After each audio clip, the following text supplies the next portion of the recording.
Now, some of y'all might not know this, but I had the privilege of growing up in Wyoming. And there tends to be some things that you see in Wyoming that you don't see elsewhere in the world. For example, there was this one time I was headed to the store, and so my wife told me to buy a bra for her. So when I got there, the woman says, "Well, what size do you need?" I said, "Well, gosh, I guess I need about a 3 7/8." Now, if you've ever seen a cowboy describing his wife's size with his hat, then you know that you might be in Wyoming.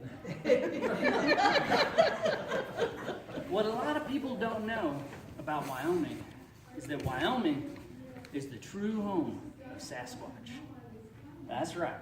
You might have heard it been called Bigfoot or Yeti, some strange names like this, but around Wyoming, we just call her Sassy.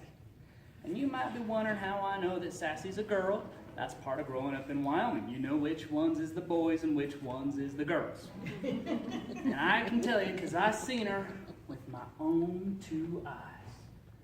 I remember it like it was last week, because it was just last week that I went riding with my Uncle Ron. I'm glad you got that one. We was riding way high up on this ridge, and we heard this strange sound coming from down below.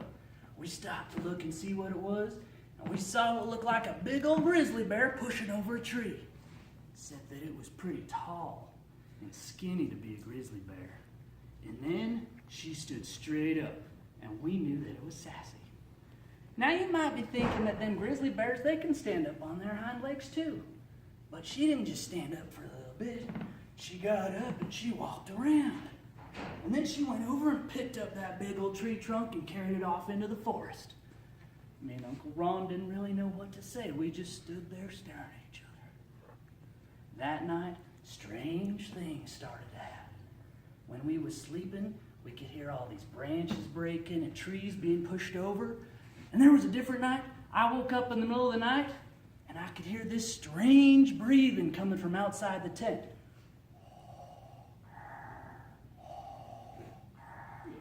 I'm just kidding, it didn't really sound like that. But it was this heavy, scary, growly breathing. And I ain't ashamed to tell you that the next morning, I had to change my britches.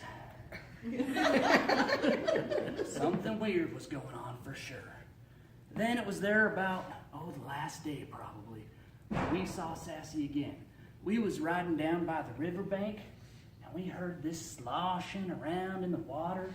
We looked over, and there was Sassy hunting for a big old fish. She looked at us, and we looked right back at her. We didn't really know what to do, except try to restrain ourselves.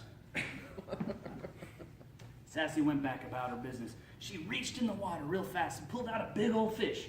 Must have been about this big. It was huge. She threw that fish up onto the shore, and she went marching out after it, grabbed a big old rock and clobbered that fish right on the head. Just then, I heard the biggest growl I ever heard in my life coming from over there. It was the biggest bear I ever seen. He must have been 10 or 12. He was 28 feet tall. And he went running across the river, heading straight for Sassy's fish. Sassy stood up to try to scare him off, but he wasn't scared none.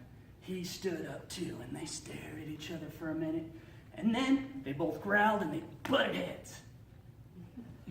And then they started fighting. And then I heard this strange yowling, like the sound of a little girl hollering at the top of her lungs. And then Uncle Ron told me to shut up. But there they was fighting. And there was fur flying over everywhere, and blood too. There was blood all over the place. Sassy and that Griz were really going at it. I thought for sure they was gonna kill each other. And they probably would have too, if I hadn't stepped in and broken up the fight.